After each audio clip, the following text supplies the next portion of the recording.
Активности и творечки игри. Бајка за целото семејство од работилницата на неуморната Весела Богдановиќ. Наменета е за најмладите, но и за деца од прво до петто одделение. Полна со скриени пораки и поуки од областа на емоционален и социјален развој. И како таква, скроена за уникатни слободни ученички активности. Нејзината инспиративност и креативност се големи и токму позади тоа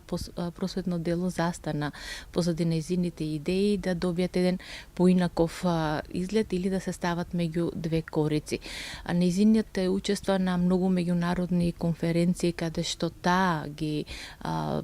покажува своите практики кои што ги реализира во нејзината волшебна училница. Сите тие идеи кои што успеале да бидат наградувани, почитувани и споделувани како добри практики не само кај нас, него и ширум светот, просветно дело се обидува сето тоа да го сподели и со другите наставници како во предучилишната, така и во училишното воспитание и образование. Тајната на сината самовила представува интерактивна бајка која што има за цел да ги развива социјалните и емоционалните вештини кај децата, меѓутоа ова е бајка низ која што детето патува од самиот почеток до самиот крај, заедно со волшебникот, со добриот волшебник кој што има за цел да им помогне на децата во нивниот магепсен град, да им го врати повторно снегот. Толку така отприлика би гласела оваа приказна, меѓутоа децата, секој дете кое што ќе ја земе оваа книга во рацете има за цел и можност и идеја и потреба да му помогне на добриот волшебник да им помогне на децата. Значи, целата бајка од почеток до крај бара од детето активно да се вклучи во неа, да чита, да пишува, да допишува, да открива, да црта од почеток до крај. Сега, она што е интересно за оваа книга е оваа мапа која што се наоѓа во самата книга, што всушност представува мапа на приказната. Значи, како детето патува на приказната, така забележува во празните кругчиња до кој дел од приказната е стигнато и кои се следните предизвици на кои што детето треба да одговори. Освен тоа, децата имаат за цел или за задача, по самата книга има писма кои што треба да ги упатат до одредени личности од приказната за да му помогнат на волшебникот да ги оствари своите цели. Сината самовила е ликот во околу кој што се врти целото действие, но зошто и како оставаме да откријат самите читатели. Ова интерактивна бајка е податлива како за во предучилишната возраст, така и на училишна возраст и лесно се прилагодува кон возраста на детето. Ако станува збор за деца во предучилишните установи, тогаш возрастниот треба да ја чита бајката и да му помогне на детето да патува низ авантурите на сината самовила и волшебникот и неговата сопруга и децата кои што се вклучени во целото действие. Меѓутоа, предизвиците кои што се предвидени во смисла на пишување писмо, боење, откривање, поврзување,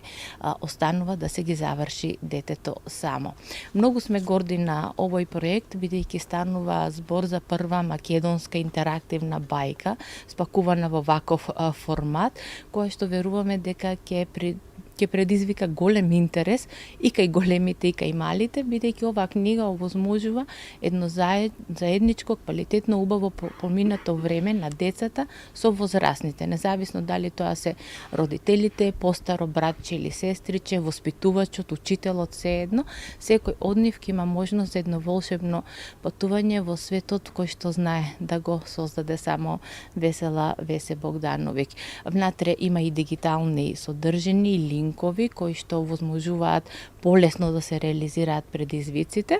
и самата промоција и сите активности исто така ќе бидат проследувани со дигитални содржини за да бидеме во чекор со современото дете, затоа што книгата во денешно време се почесто изобилуваат со линкови кои што се корисни и кои што го воспоставуваат оној мост меѓу печатеното и дигиталното